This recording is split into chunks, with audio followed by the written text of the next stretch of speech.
Hello everyone. आज हम यहाँ पर एक आईडी कार्ड क्रिएट करना सीखेंगे। आपने अभी तक माइक्रोसॉफ्ट वर्ड के अंदर बहुत सारे ऑप्शंस को यूज कर रखा है, बट हम इससे और क्या क्या चीजें क्रिएट कर सकते हैं या कैसे बनाएंगे ये भी एक बार हम सीखते हैं। अगर आप लोगों को कोई भी सैंपल दिया जाए कि आपको ये चीज क्रिएट करनी है, तो आप वो चीज कैसे क्रिएट करेंगे? सबसे पहले उस ऑप्शन को देखिए और उसमें क्या क्या यूज किया गया है ये जानिए। जैसे हमें ये सैंपल आईडी कार्ड क्रिएट करना है, तो सबसे पहले हम अपना कर्सर एक्टिवेट कर लेंगे। कर्सर एक्टिवेट कर लीजिए उस जगह पर जहां पर आपको ये सारी चीजें डाउन करनी है। ओके। तो हम चाहते हैं कि इस जगह पर हम एक आईडी कार्ड बना सकें। उसके लिए हमें इंसर्ट में जाना है, शेप्स पर क्लिक करना है, और हम यूज कर रहे हैं यहाँ पे रेक्टेंगल शेप।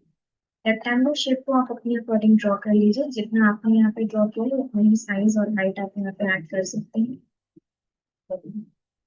देन यहाँ पे इतना ड्रॉ करने के बाद आप सबसे पहले शेप फिल को यहाँ पे क्या करिए, हटा दीजिए। यानी हमें कोई भी शेप फिल नहीं रखना है। तो आप शेप फॉर्मेट में जाएंगे, शेप फिल ऑप्शन पे क्लिक करेंगे, आपके सामने ऑप्शन आएगा नो फिल का, आप इस पर क्लिक कर दीजिए।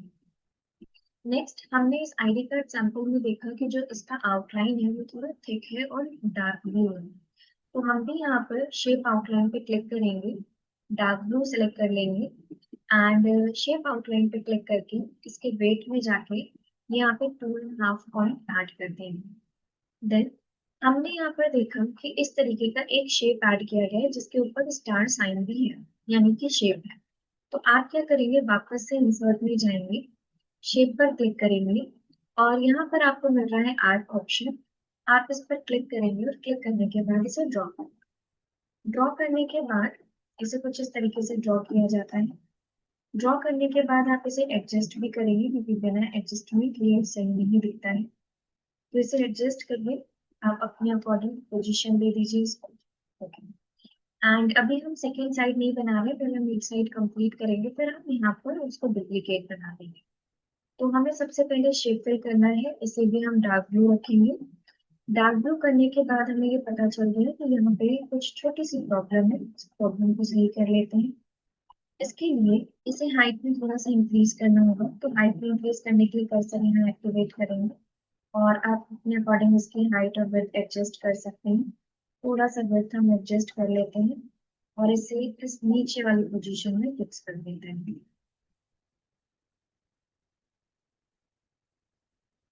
एंड यहाँ पे जो येलो कलर का पॉइंटर है इसे आप मिडिल वाली एरिया पे रख दीजिए ताकि एकदम परफेक्ट नजर आए। बाकी अगर आपको विड्थ बढ़ानी है तो आप थोड़ा और विड्थ भी यहाँ पर इसका बढ़ा सकते हैं। एंड सेम पोजीशन में रख दीजिए, येलो वाले पॉइंटर को थोड़ा सा नीचे कर दीजिए ताकि वो एकदम बराबर में नजर आए। अब हम इसी में एक शेप और ऐड करना चाहेंगे। इंसर्ट में जाइए, शेप पर क्लिक करिए, और यहाँ पर हमें यूज करना है स्टार एंड बैनर्स में जाके ये 4 स्टार ऑप्शन। 4 स्टार पे क्लिक करके हम यहाँ पर, बाय डिफॉल्ट यहाँ पे ड्रॉ हो गया है, तो कोई प्रॉब्लम नहीं है, हम इसे साइज में कम कर देंगे और इसे इस जगह से उठा के यहाँ पर पेस्ट कर देंगे। साइज हमें थोड़ा सा और कम करना होगा। मैं किसी के कुछ डुप्लीकेट कॉपीज बना लेंगे हैं, और लास्ट वाली कॉपी को हम इस साइड में रख देंगे। सेकेंड कॉपी को यहाँ पे सेलेक्ट करिए और इसे कुछ इस साइड में प्लेस करा दीजिए। एक साथ इन दोनों शेप को सिलेक्ट कर लीजिए। सिलेक्शन करने के बाद आपको डायरेक्टली जाना है शेप फिल पर। शेप फिल पर क्लिक करिए और यहाँ से इनको व्हाइट कलर अप्लाई कर दीजिए। व्हाइट कलर ऐड होने के बाद, ओके, हमारा एक शेप सिलेक्टेड नहीं था तो उस पर भी हम क्लिक कर लेंगे।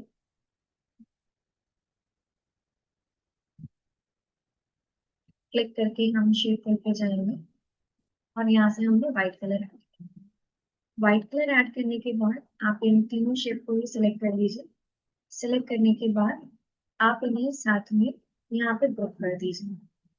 तो सिलेक्शन करने के बाद आपको शेप फॉर्मेट में ही जाना है और यहाँ से आपको ऐड कर देना है ग्रुप ऑब्जेक्ट में जाके ग्रुप ऑप्शन। अब जब ये ग्रुप हो जाएंगे तो आपको शेप इफेक्ट में जाना होगा। प्रीसेट पे क्लिक करना है और इनमें से जो ऑप्शन ज्यादा बेटर लगे वो ऑप्शन आप यूज कर सकते हैं। हम यहाँ पे ऑप्शन यूज कर रहे हैं प्रीसेट 6 या 7 ऑप्शन। तो आपको जो ऑप्शन ज्यादा बेटर लगे आप वो यूज कर सकते हैं। हम प्रीसेट 6 यूज कर रहे हैं। अब आपको करना क्या है, इन ऑब्जेक्ट को सिलेक्ट कर लीजिए। जैसे कि आपने यहाँ पे इसको सिलेक्ट किया, इसको सिलेक्ट करने के बाद आप यहाँ पे ये वाला जो शेप है इन्हें भी सिलेक्ट कर लीजिए और सिलेक्ट करके आप इन्हें सबसे पहले शेप फॉर्मेट में जाकर बुक कर दीजिए। यानी मल्टीपल शेप्स को भी हम बुक कर सकते हैं। एंड इसकी हम एक डुप्लीकेट कॉपी बना लेंगे Ctrl+D और इसे हम राइट साइड में प्लेस कराने के लिए रख देंगे। अब इसे हमें कराना है फ्लिप यानी पलटना है। तो हम शेप फॉर्मेट में ही रहेंगे। ये हमें अरेंज ग्रुप मिल रहा है, यहाँ पर क्लिक करेंगे। पहले हम यूज करेंगे फ्लिप हॉरिजॉन्टल और फिर हम यूज कर लेंगे फ्लिप वर्टिकल। हॉरिजॉन्टल और वर्टिकल यूज करने के बाद हम इसे यहाँ पर अरेंज कर देंगे। देखिए हमारा काम आसान हो गया, एक पे फॉर्मेटिंग किया और दूसरे पे जाकर हमने अरेंज करते हैं। अब हमें चाहिए 2 टेक्स्ट बॉक्सेस। तो इसके लिए वापस से हम इंसर्ट पे जाएंगे।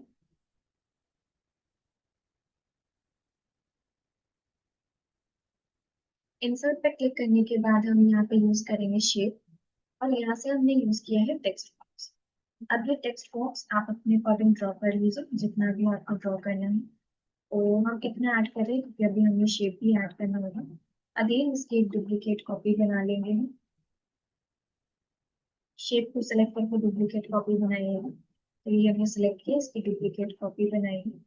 हाइट में इसको हम कम करेंगे और इसे डाउन एरिया में अप्लाई कर देंगे। विड्थ बढ़ा सकते हैं आप इसमें।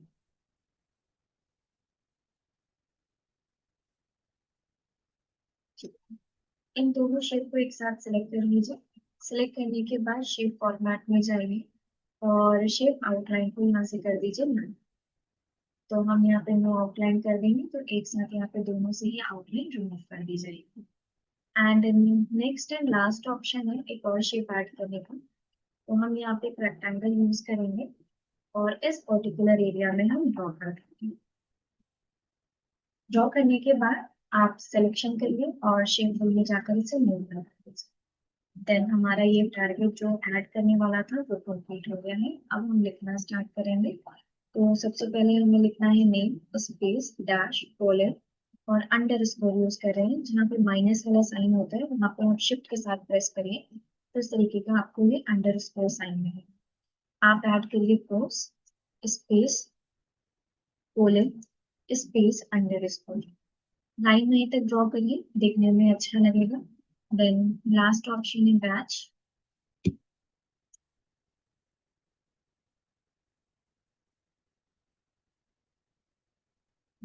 नेक्स्ट एरिया पे जाएंगे, यहाँ पर हम ऐड कर देंगे एड्रेस।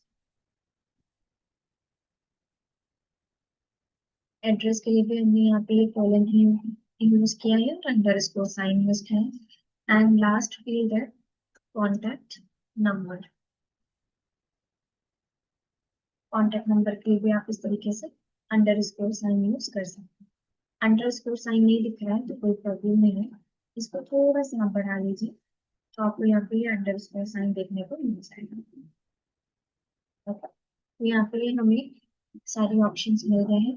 एंड लास्ट में अगर आपको लग रहा है तो आप एक और फील्ड ऐड कर सकते हैं। ठीक है, रिक्वायरमेंट नहीं है।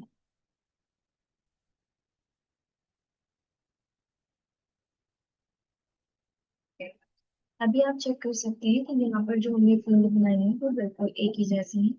आप भी चाहें तो ऐसे ही सैंपल आईडी कार्ड क्रिएट कर सकते हैं या कोई अदर फॉर्मेट भी यूज कर सकते हैं। अगर आपको फील्ड बोल्ड करना है तो आप इन्हें बोल्ड भी कर सकते हैं। सिलेक्शन कर लीजिए, सिलेक्शन करके कंट्रोल भी कर दीजिए तो ये सारे फील्ड आपके लिए बोल्ड कर दी जाएंगे। सेम है, यहाँ पर भी आप सिलेक्शन कर लीजिए, सिलेक्शन करके कंट्रोल के साथ भी यूज करिए ताकि इन फील्ड को बोल्ड कर दिया जाए और बाकी जो फॉर्मेटिंग आप ऐड करना चाहते हैं वो कर सकते हैं। आई होप आपको ये ऑप्शन समझ में आए होंगे। Thank you.